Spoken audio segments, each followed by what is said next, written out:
pagi Bapak Ibu. Sudah mulai ya? Oke, baik. Untuk mempersingkat waktu, sebelumnya Assalamualaikum warahmatullahi wabarakatuh. Waalaikumsalam warahmatullahi wabarakatuh.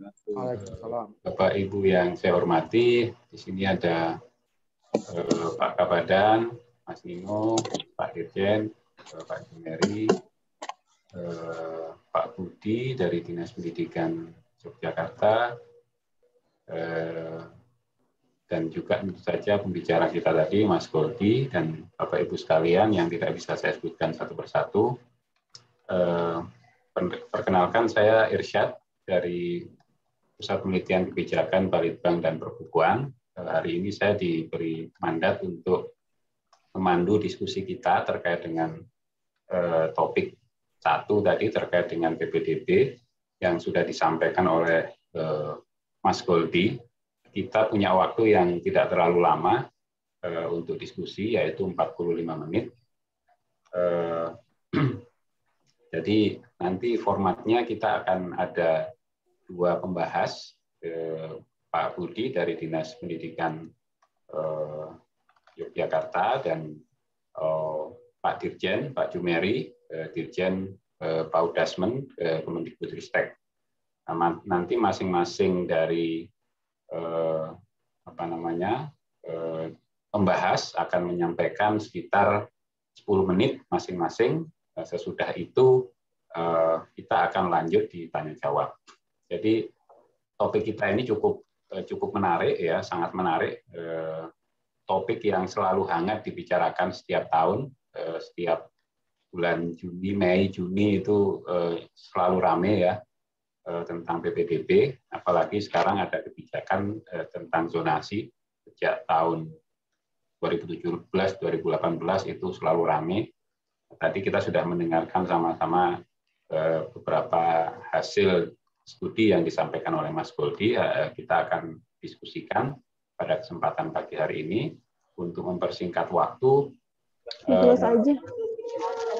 Mungkin saya persilakan pertama kali untuk menyampaikan Pak Budi Santoso Asrori, Kepala Dinas Pendidikan Kota Yogyakarta ya. Ini kota yang tadi menjadi sasaran dari risetnya Mas Goldi. Mungkin nanti bisa disampaikan responnya terkait hasil riset tersebut dan beberapa masukan yang bisa diberikan mengenai hal itu. Monggo silakan Pak Budi, 10 menit dimulai dari sekarang. Oke, matur nuwun. Assalamualaikum warahmatullahi wabarakatuh. Selamat pagi, salam sejahtera untuk kita semua. Yang saya hormati Pak Dirjen, Pak Irsyad. Langsung saja kepada pembahasan dari yang sudah disampaikan oleh Mas Goldi tadi. Jadi Bapak Ibu yang saya hormati, bahwa Kota Yogyakarta tentu saja dalam melaksanakan PPDB setiap tahun ada beberapa prinsip kebijakan yang kami laksanakan. Yang pertama tentu saja kami mengacu berpedoman pada peraturan dari pemerintah, dalam ini berdasarkan Permendikbud yang diupdate terus setiap tahunnya. Kemudian yang kedua, Bapak Ibu, kami juga harus melihat realitas di lapangan. Kami harus merespon segala sesuatu permasalahan yang ada di masyarakat dalam pelaksanaan PPDB, dan ini menjadikan evaluasi kami untuk perbaikan kebijakan pada PPDB yang berikutnya. Kemudian yang ketiga, tentu saja Bapak Ibu, Yogyakarta sebagai salah satu indikator barometer pendidikan di Indonesia, bagaimanapun juga kami berupaya tetap menjaga kualitas pendidikan yang ada di Kota Yogyakarta. Dengan PPDB diharapkan kualitas pendidikan di Kota Yogyakarta tetap bagus, Bapak Ibu. Terkait dengan kualitas ini, kami mempunyai kenangan indah, Bapak Ibu, pada saat pelaksanaan ujian nasional yang terakhir tahun 2019. Alhamdulillah Yogyakarta ini untuk jenjang SMP menduduki rata-rata nasional paling tinggi, di mana ada 2 SMP kami menduduki ranking 10 besar. SMP 5 nomor 1, kemudian SMP Negeri 8 nomor 4. Ini menjadi kebanggaan kami, menjadi ikon kami yang harus kami pertahankan, Bapak Ibu. Kemudian sebagai gambaran untuk daya tampung SMP di Kota Yogyakarta, Bapak Ibu, ini dari 60 SMP MTS di Kota Yogyakarta, baik negeri maupun swasta, ada 9.000 daya tampungnya. Kemudian lulusan SD negeri swasta MI yang ada di Kota Yogyakarta kurang lebih setiap tahunnya rata-rata 7.500. Jadi sebetulnya daya tampung untuk jenjang SMP untuk mengakomodir lulusan SD sangat-sangat mencukupi.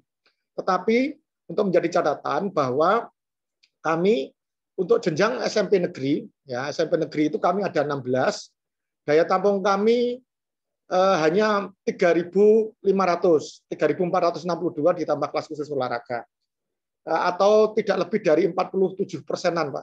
Sehingga mau dibolak-balik seperti apa, tidak semua anak bisa ditampung di sekolah negeri. Tapi insya Allah kalau mau sekolah di SMP swasta pun kami tetap berupaya untuk menjaga kualitasnya.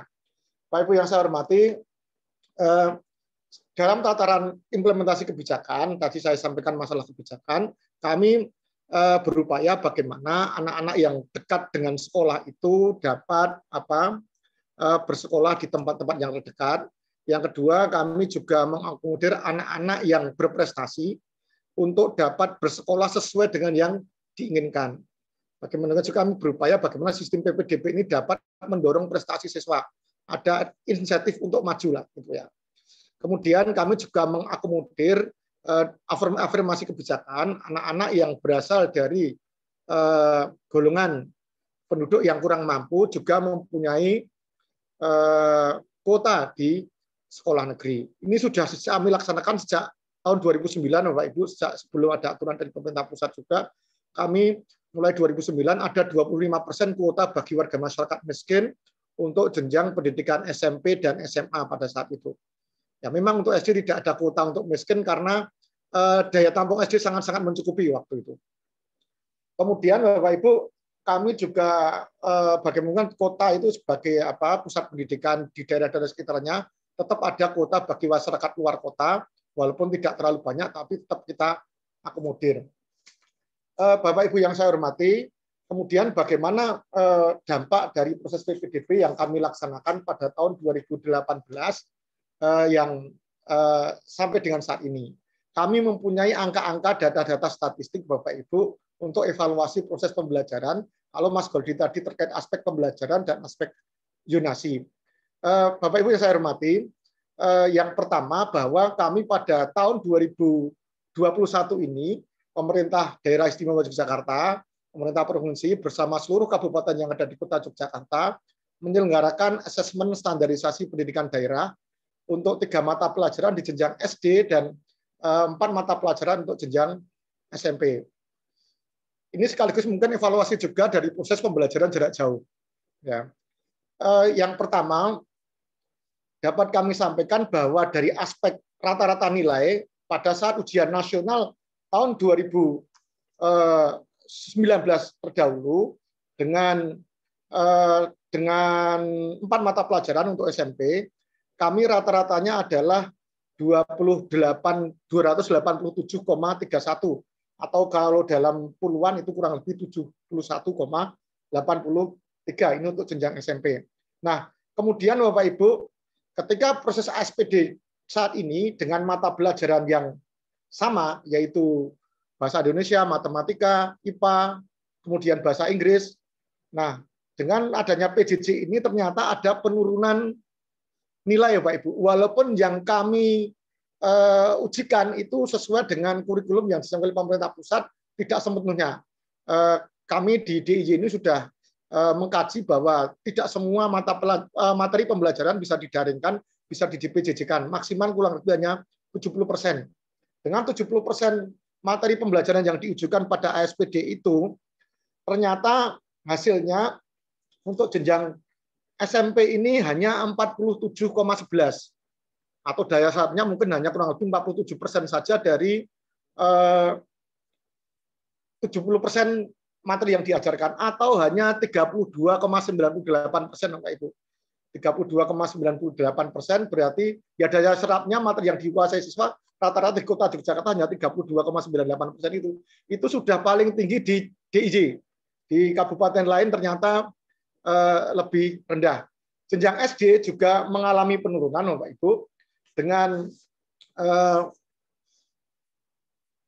sebelumnya ada USBN pada tahun 2019 rata-rata kurang lebih 7,3 dan sekarang dengan ASPD untuk jenjang SD itu rata-ratanya hanya 6,2 atau kalau kita ukur dari 70% mata pelajaran materi yang disampaikan maka daya serapnya kurang lebih hanya 42-43%. Ibu.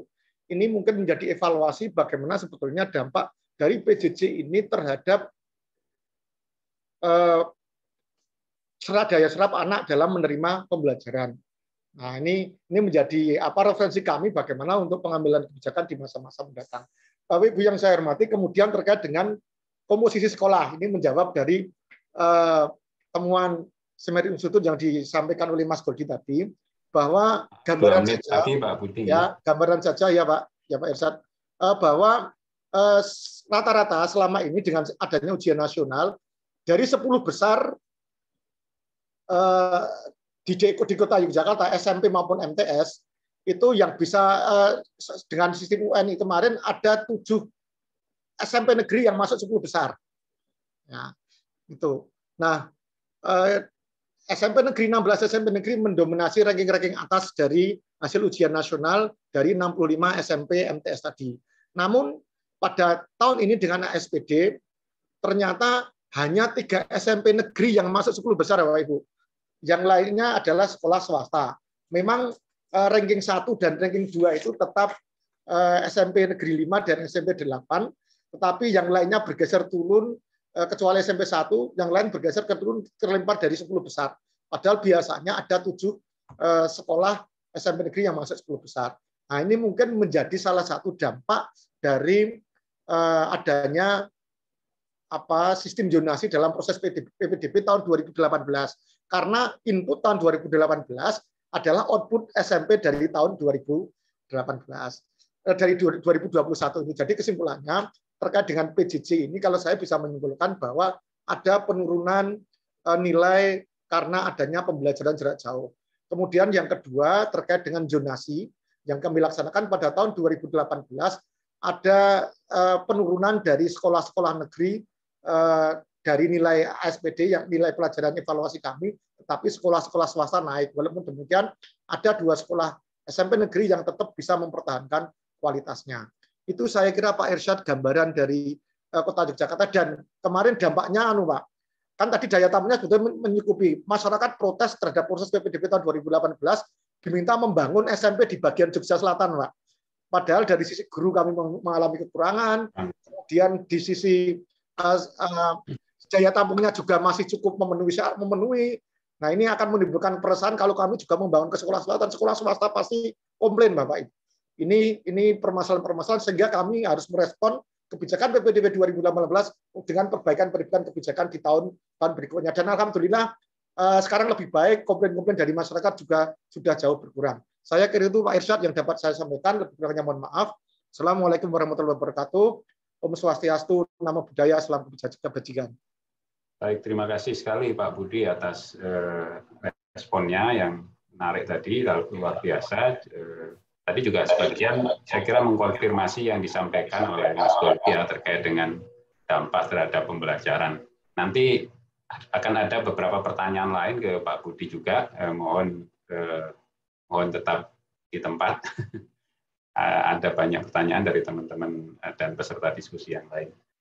Selanjutnya kami mohon masukan, mohon tanggapan dari Pak Dirjen, karena ini juga tadi meskipun tadi yang disampaikan oleh Mas Goldi adalah kasus di Yogyakarta, tapi saya kira kita bisa merefleksikan itu untuk kasus-kasus di secara nasional ya, untuk kebijakan pendidikan secara nasional. Mohon tanggapannya Pak Dirjen, Pak Jumeri, silakan. Terima kasih Pak Irsyad. Assalamualaikum warahmatullahi wabarakatuh. Suara saya jelas? Jelas Pak. Pak Irsyad? Jelas, Pak. Sudah jelas Pak. Jelas ya? Ya, jadi terima kasih atas kesempatan diberikan pada kami dari Kemendikbudristek untuk menanggapi hasil penelitian tentang PPDB di Jogja. Kita menyadari bahwa Jogja tadi seperti disampaikan Pak Budi itu HPK-nya lebih dari 100. karena kapasitas sekolahnya hanya 7.000, tapi bisa muridnya hanya 7.000. Sehingga sebenarnya karakter Jogja ini adalah kota yang banyak diserbu oleh anak-anak dari luar Jogja. Dan pasti anak-anak dari luar Jogja itu punya struggle, punya kemampuan yang tinggi untuk bisa masuk Jogja. Karena dia tahu di Jogja persaingan ketat, sehingga pasti anak-anak yang bagus ini akan masuk ke Jogja. Nah, memang penelitian tidak bisa kita generalisasi untuk semua daerah dari Jogja ini, karena kondisi setiap daerah sangat disparitas sangat tinggi. Ini kota Mekahnya pendidikan ini di Jogja, jadi mungkin berbeda untuk daerah-daerah yang lain. Jadi kita tahu bahwa basis dari zonasi untuk SD itu adalah desa atau kelurahan. Kelurahannya, kemudian SMP itu bisa lebih lebar sedikit ke kecamatan mungkin, meskipun ada juga irisan antar kecamatan. Kemudian untuk pendidikan menengah, SMA, SMK, aliyah, itu tentu basisnya adalah komunitas kecamatan atau mungkin kabupaten kota ini. Nah, kalau saya lihat tadi dari temuan Rice disebutkan bahwa pada sekolah-sekolah negeri mengalami penurunan capaian pendidikan. Jadi ini sayangnya penelitian dilaksanakan tahun 2020 mungkin ketika pandemi itu sedang berlangsung, sehingga mungkin ini agak ada bias di dalam penilaian ini. Nah, tetapi memang secara logika sekolah favorit tidak lagi menerima atas dasar seleksi, tidak atas dasar prestasi, tetapi dasar zonasi. Pasti banyak tonggo teparo, jadi tetangga-tetangganya itu yang akan masuk ke sekolah negeri. Itu pasti. Jadi sekolah-sekolah itu akan dikeroyok oleh tetangga dekatnya. Kemudian tadi anak-anak yang jauh dari sekolah negeri ya akan mendapatkan sekolah-sekolah swasta mungkin. Gitu. Nah, tetapi ada berkah lain ini. Sebenarnya untuk sekolah-sekolah yang biasa, tadinya biasa, karena dikeroyok oleh anak-anak dari sekitarnya juga, di antara mereka pasti juga ada yang berprestasi tinggi, dia akan meningkat ini.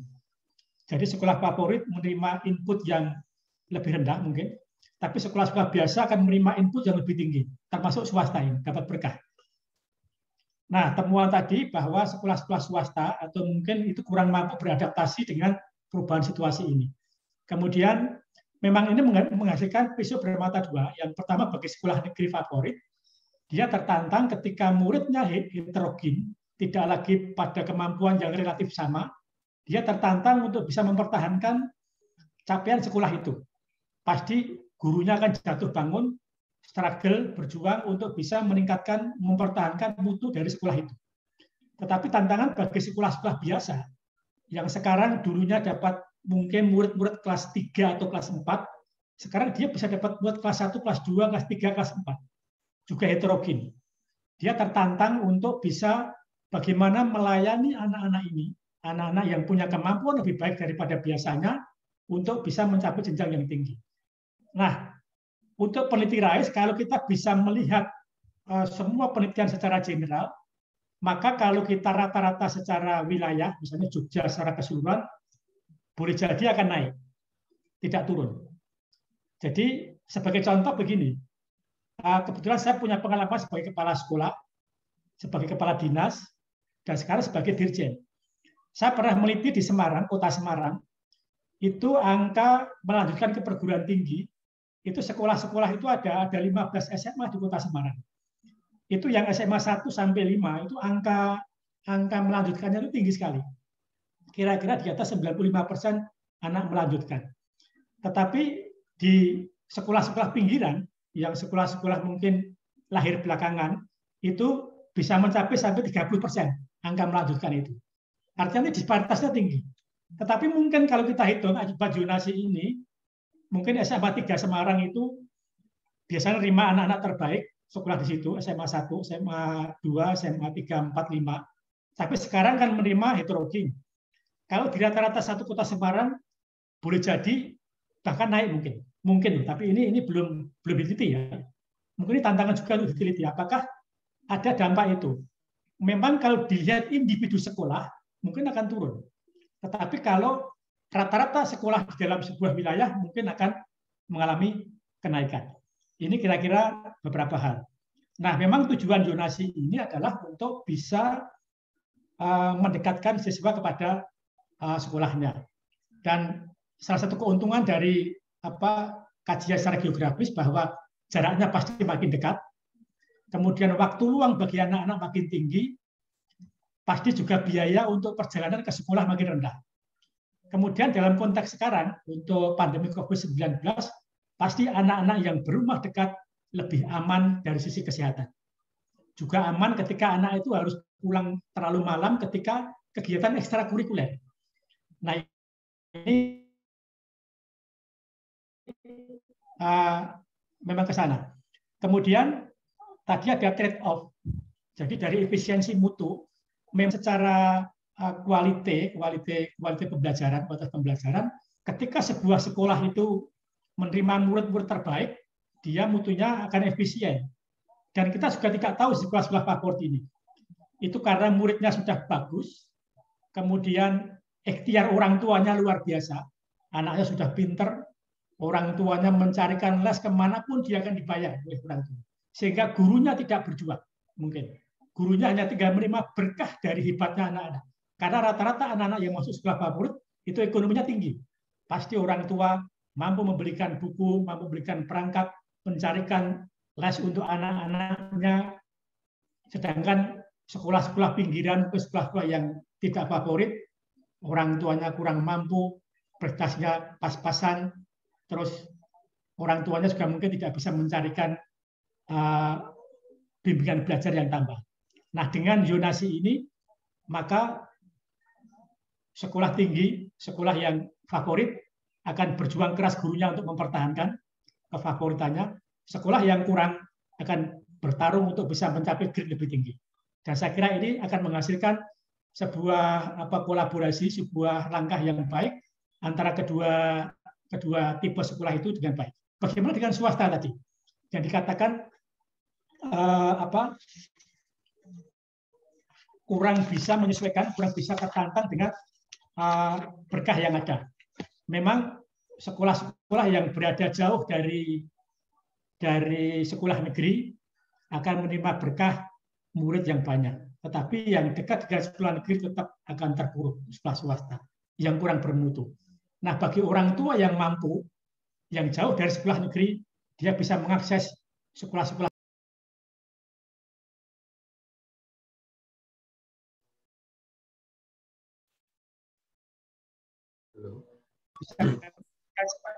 Pak Dirjen di-mute. Sebagai upaya untuk bisa memperbaiki sistem PPDB ke depan.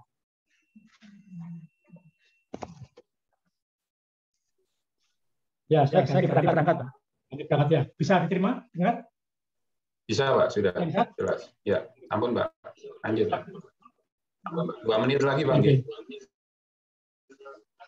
Oke. Maaf, ini karena di rumah sakit saya, jadi nggak bisa maksimal.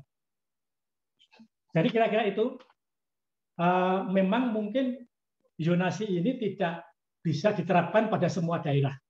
Karena permasalahannya sekolah-sekolah kita tidak merata. Nah, kebijakan ke depan seharusnya kita daerah maupun pemerintah menempatkan sekolah-sekolah baru itu pada wilayah yang betul-betul belum ada sekolah negerinya. Nah, ini kebijakan sana. Karena kalau tidak nanti akan berdesak-desakan di sebuah kota. Kemudian bagi pemerintah daerah mungkin bisa juga melakukan relokasi, menukar gedung antara gedung SMP dan SMA bisa ditukar, gedung SD dengan ditukar untuk bisa memeratakan letak satuan-satuan pendidikan. Kemudian juga penting bagi Kemendikbud untuk bisa melakukan diklat guru lebih baik supaya guru-guru kita semakin bergerak. Kemudian meningkatkan kesetaraan sekolah antar sekolah.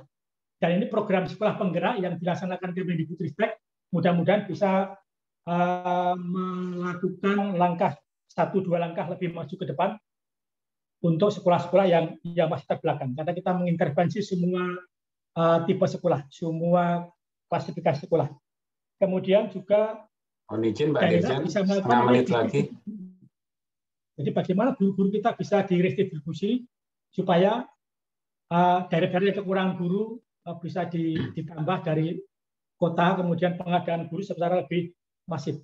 Kemudian langkah asesmen nasional, nanti kita akan punya gambaran tentang mutu pendidikan di sebuah sekolah, sebuah wilayah, kabupaten kota, sebuah provinsi, sehingga kita bisa melakukan intervensi terhadap kelemahan-kelemahan sistem kita untuk diperbaiki dengan resep yang tepat untuk setiap tempat itu.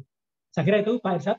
Terima kasih. Assalamualaikum warahmatullahi wabarakatuh. Assalamualaikum warahmatullahi wabarakatuh. Terima kasih Pak Dirjen. Pak Dirjen ini sudah menyampaikan tanggapannya. Beliau ini mantan kepala sekolah, mantan kepala dinas pendidikan provinsi, sekarang jadi dirjen, jadi pengalaman lapangannya sangat luar biasa dan banyak persoalan-persoalan tadi yang disampaikan berdasarkan pengalaman beliau. Nanti mungkin Mas Goldi juga sekaligus bisa menanggapi tadi yang disampaikan oleh dua pembahas kita. Saya tidak akan menyimpulkan, tapi kira-kira tadi sudah didengarkan secara langsung. Nah, kita ini juga ada banyak sekali pertanyaan dari peserta diskusi kita. Saya tidak yakin ini bisa kita bacakan semua, tapi beberapa hal nanti mungkin bisa ditanggapi oleh baik Mas Goldi maupun para pembahas kita. Pertama, ini pertanyaan untuk Mas Goldi ya. Jadi ini dari Ibu Puji Irianti, P4TK Matematika. Saya bacakan pertanyaannya. Sekolah negeri mendapat siswa kemampuan rendah dapat menahan penurunan nilai, tapi sekolah swasta yang mendapat siswa dengan kemampuan tinggi cenderung menurun nilainya. Apakah ini mencerminkan kompetensi guru swasta, baik di sini kompetensi pedagogik atau profesional, masih kurang dibandingkan guru negeri? Ini untuk Mas Goldi. Silakan direspon sekaligus merespon tadi beberapa masukan dari Pak Budi dan Pak Dirjen. Silakan Mas Goldi. Maaf Pak, saya Sirojudin Arif, saya satu tim dengan Goldi. Oh iya. Saya yang akan merespon beberapa pertanyaan tadi itu Pak Irsyad, karena Mas Goldi sedang presentasi di sesi IRSA, jadi kebetulan waktunya bersamaan. Jadi mohon maaf saya yang berusaha untuk menjawab beberapa pertanyaan tadi. Baik, karena waktunya singkat, saya akan respon beberapa hal selain pertanyaan tadi itu. Jadi secara umum ada 3 hal yang menjadi pertanyaan Bapak Ibu sekalian. Satu adalah terkait dengan guru tadi itu, kedua tentang sampling, yang ketiga tentang apa yang dilakukan sekolah. Saya mulai dari yang pertanyaan tentang guru tadi itu. Kami di tim RISE menyadari betul bahwa guru ini menjadi pertanyaan yang serius, tetapi juga tidak mudah untuk menjawab secara definitif karena aspek kompetensi itu banyak hal. Tadi yang ditanyakan ada macam-macam, ada kemampuan pedagogi, ada kemampuan menguasai materi, ada kemampuan berhadapan dengan siswa, dan macam-macam. Jadi kami sadar itu tidak mudah dan perlu kehati-hatian. Jadi apa yang kami sampaikan ini perlu kami sampaikan ini adalah preliminary yang masih memerlukan pengujian lebih lanjut. Nah, yang kami temukan adalah, jadi tidak untuk tadi itu biar jawaban tidak memberi gambaran yang salah gitu. Jadi ini preliminary. Yang kami temukan adalah bahwa guru itu, kalau data yang kami kumpulkan, guru itu punya, dia terbiasa mengajar siswa tertentu. Jadi kalau di SMP negeri, dia terbiasa mengajar siswa yang kelasnya atas dan cenderung homogen sebelum zonasi. Kemudian di SMP swasta, dia cenderung mengajar siswa yang lebih rendah dan meskipun heterogen, tapi juga tidak terlalu heterogen. Itu kondisinya. Nah, ketika terjadi perubahan atau shock yang disebabkan oleh zonasi ini, yang kami temukan adalah guru bervariasi responnya. Ada sebagian yang ini terkait dengan jawaban kedua, terkait dengan respon sekolah juga. Ada yang bisa beradaptasi, ada yang kurang bisa beradaptasi. Ada guru yang punya growth mindset bahwa siswa itu bagaimanapun bisa diperbaiki. Ada guru yang terlanjur terbawa dan kebiasaan. Dan itu yang itu kemampuan adaptasi itu yang sedikit banyak menurut kami menjelaskan kenapa ada sekolah di mana meski siswanya naik, tetapi dia tidak bisa memberikan dampak positif dengan kenaikan tersebut, sementara di sekolah lain meskipun siswanya turun nilai inputnya, tapi bisa menahan. Nah, terkait dengan itu, ini adalah terkait dengan respon sekolah. Tadi kan ada sekolah yang sifatnya itu champion, ada yang relegasi. Nah, setelah melihat data itu, kami mencoba bertanya ulang kepada beberapa sekolah yang memiliki karakter berbeda dari itu. Yang kami temukan adalah respon sekolah juga berbeda-beda. Ada beberapa sekolah yang sangat responsif, dia sangat sadar bahwa siswanya berubah. Ketika itu di sekolah negeri yang tadi dianggap nilainya biasanya tinggi, mereka sangat sadar sekarang sangat berubah, dan mereka berusaha sebaik mungkin bagaimana mengatasinya. Ada yang konsultasi dengan kampus secara psikologi ini seperti apa, apakah kami perlu mencampur atau kami perlu membedakan per kemampuan. Kemudian ada yang berusaha untuk memberikan bantuan teknis kepada gurunya, bagaimana untuk beradaptasi dengan itu. Tetapi ada juga sekolah yang bersikap tidak seperti itu, dalam artian membiarkan seperti apa adanya. Nah, itu yang membuat kemampuan sekolah itu jadi berbeda. Ada sekolah-sekolah yang kelihatan bisa mempertahankan prestasi siswanya. Kalau turun, jangan sampai turun terlalu jauh. Tetapi ada sekolah-sekolah yang meski mendapatkan semacam berkah itu dengan nilainya lebih baik, tetapi dia tidak bisa naik. Selain itu, ada satu hal lagi yang perlu diperhatikan juga, itu adalah faktor orang tua. Jadi ketika komposisi siswa itu berubah, maka itu artinya komposisi orang tua juga berubah.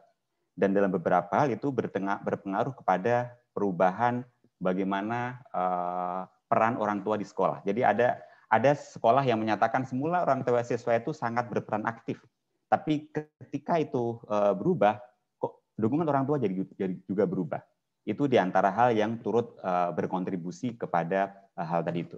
Tapi memang kami sadar ini masih preliminary, masih perlu upaya yang lebih sistematik itu, dan mungkin seperti saran Pak Dirjen tadi itu, barangkali bisa jadi ini kasus unik Jogja.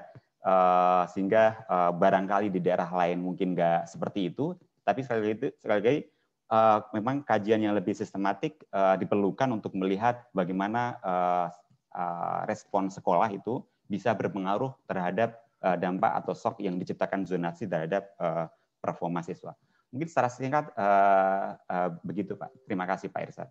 Baik, terima kasih Pak Sirojudin.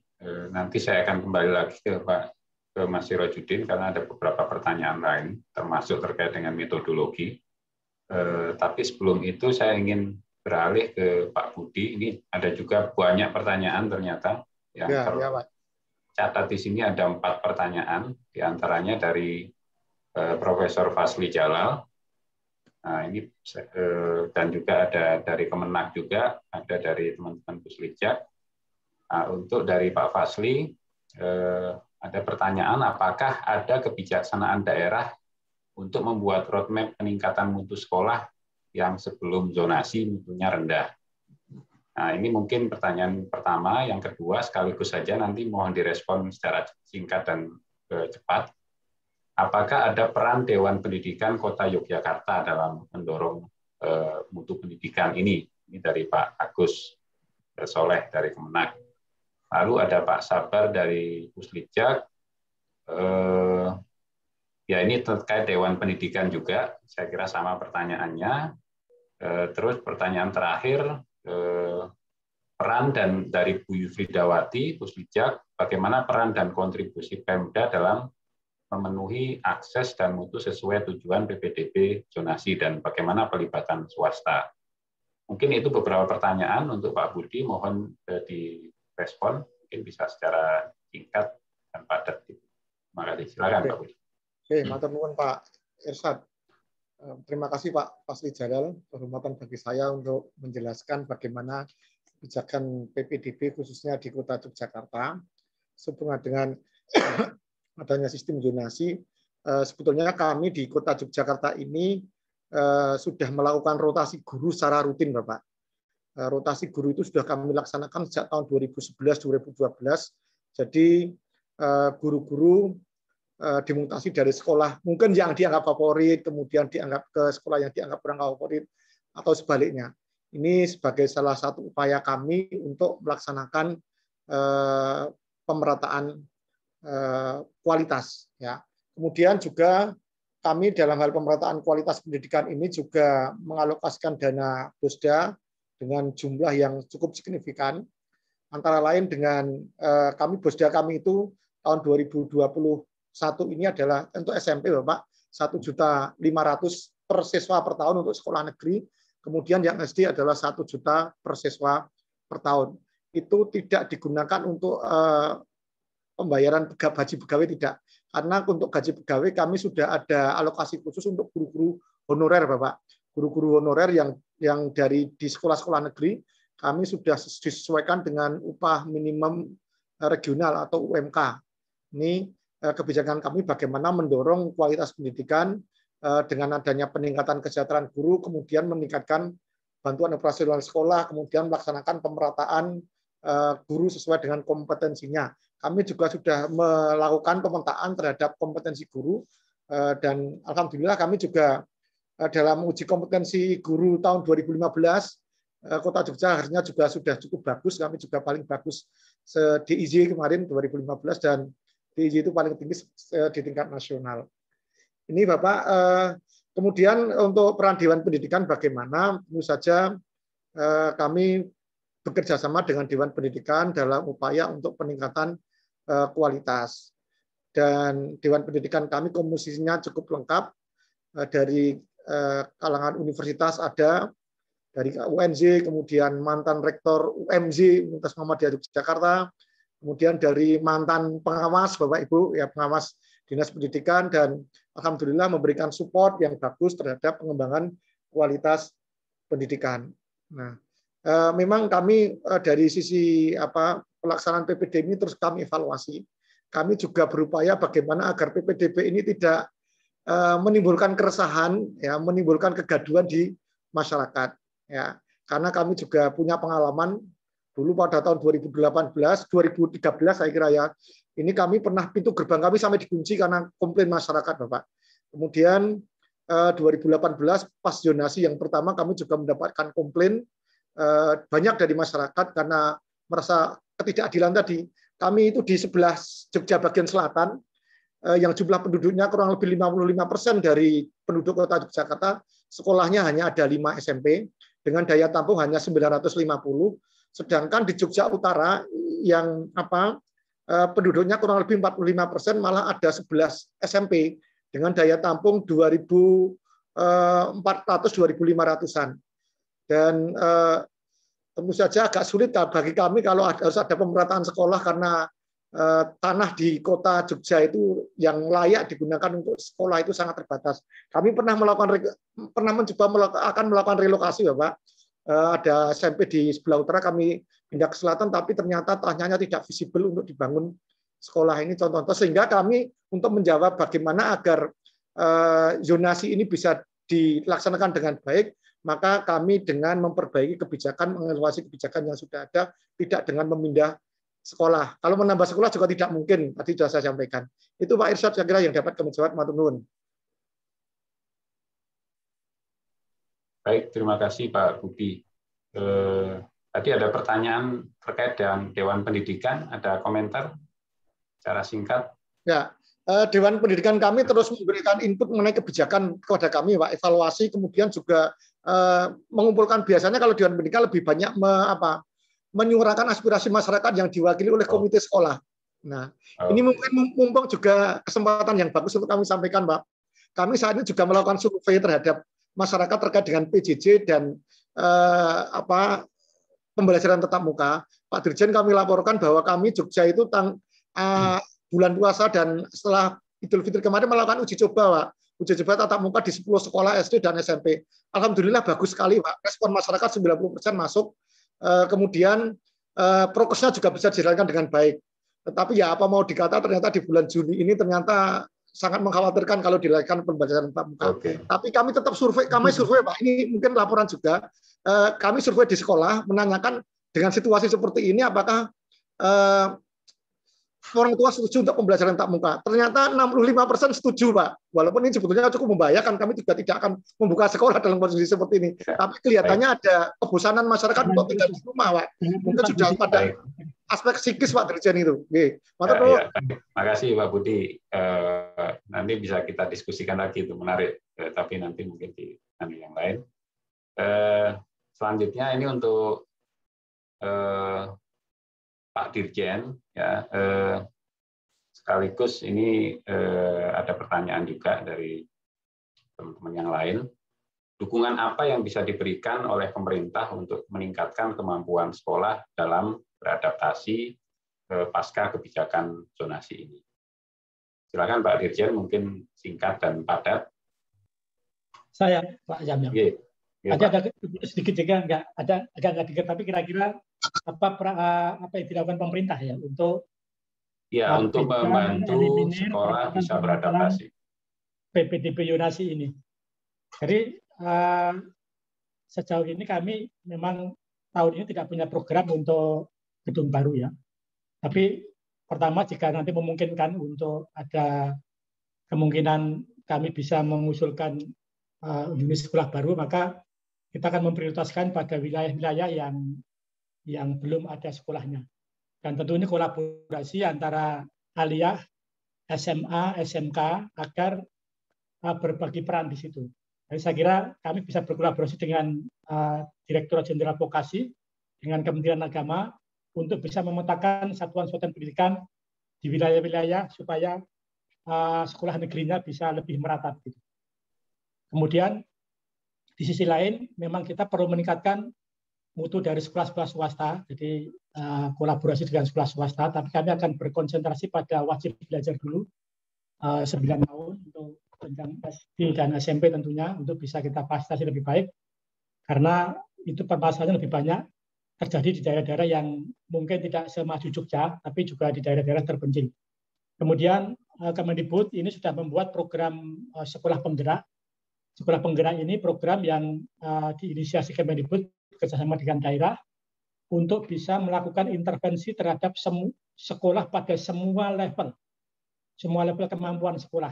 Tadi yang low, yang middle, kemudian yang high, semua kita intervensi.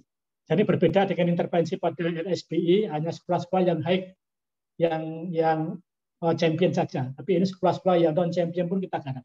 Mudah-mudahan dengan usaha ini nanti ada efek multiplier dari sekolah-sekolah penggerak yang kita inisiasi ini, kita intervensi, bisa menggerakkan sekolah-sekolah yang lain, yang pada gilirannya pemerataan mutu akan bisa tercapai. Kami juga mendorong daerah untuk bisa memfasilitasi anak-anak yang tidak bisa diterima sekolah negeri untuk dititipkan di sekolah swasta dengan cara memberi bosnya. Gitu. Kita sedang berpikir juga untuk bos kita sudah diberi indeks Pajemuk supaya bisa mengakomodasi baik sekolah negeri maupun swasta anak-anak yang kurang mampu untuk bisa tetap melanjutkan sekolah. Itu Pak, ya, beberapa langkah yang ditempuh. Kemudian juga guru penggerak juga inisiasi kita untuk bisa meningkatkan mutu pengabdian dari guru-guru kita yang jumlahnya jutaan ini. Terima kasih. Baik, Pak Dirjen. Terima kasih. Kita waktunya tinggal 2 menit lagi, nanti otomatis akan dipindah oleh panitia. Tetapi ini satu pertanyaan terakhir ya, ada dari Pak Kabalitbang, juga dari Bu Syani, Biro Perencanaan, sangat terkait. Tadi kan ada sekolah-sekolah yang dapat beradaptasi dan yang tidak dapat beradaptasi. Nah, itu karakteristik pembeda antar kedua kelompok sekolah itu seperti apa, sehingga bisa kita refleksikan di daerah-daerah yang lain juga. Lalu praktek baiknya seperti apa untuk sekolah-sekolah yang kategori champion tadi. Ini terakhir untuk Pak Sirojudin, belum kita pindah ke sesi pleno lagi. Silakan Pak. Singkat dan padat. Baik, terima kasih Pak Irsad. Jadi singkat dan padat, saya seperti yang saya sampaikan tadi, 2 hal adalah satu pada guru. Sejauh mana guru itu punya kemampuan adaptif terhadap siswanya, dan itu dalam banyak hal dia perlu menyadari bahwa siswanya berubah, sehingga dia perlu menyesuaikan dirinya. Itu pada level guru. Yang kedua adalah pada level sekolah. Sekolah perlu juga sadar bahwa memang siswanya berubah, sehingga guru perlu dipersiapkan. Dan ini yang tidak sama antara sekolah. Itu yang satu. Yang kedua, ada pertanyaan tentang peer effect. Teman itu bisa berpengaruh. Kami memang tidak bisa karena desain militer dan segala macam tidak bisa secara meyakinkan, tapi teman itu memang berubah setelah zone itu. ketika pada zoning itu rata-rata siswa itu punya teman dengan nilai yang lebih rendah dibandingkan teman yang sebelum zoning. Di studi yang lain, bukan di studi ini, tapi menemukan peer effect itu ada, sehingga secara umum bisa disimpulkan itu juga berpengaruh, dan itu menjadi tantangan bagaimana sekolah menyiapkan hubungan antar siswa sehingga dampaknya tidak negatif tapi justru positif karena temannya bervariasi. Mungkin begitu Pak Irsad. Baik, terima kasih atas responnya. Saya kira kita sudah nggak ada banyak waktu lagi. Diskusinya sangat menarik, meskipun tadi beberapa pertanyaan belum sempat saya baca. Saya mohon maaf, tapi mudah-mudahan teman-teman dari RISE Meru bisa memberikan jawaban secara tertulis di kesempatan yang lain atau melalui media yang lain. Saya kira demikian. Saya sekali lagi terima kasih ke Pak Sirojudin, Mas Goldi, dan tim yang sudah menyampaikan hasil risetnya, juga kepada para pembahas, Pak Budi dan Pak Dirjen, Pak Jumeri atas masukannya. Mudah-mudahan diskusi kita ini bisa bermanfaat dan bisa menjadi masukan kebijakan untuk Kemendikbud khususnya dan kebijakan pendidikan secara nasional pada umumnya. Demikian, saya kurang lebihnya mohon maaf jika ada hal-hal yang kurang berkenan selama memandu acara. Saya akhiri. Assalamualaikum warahmatullahi wabarakatuh. Monggo silakan kembali ke ruang pleno untuk mengikuti diskusi berikutnya. Terima kasih. Terima kasih. Terima kasih Pak Irsad.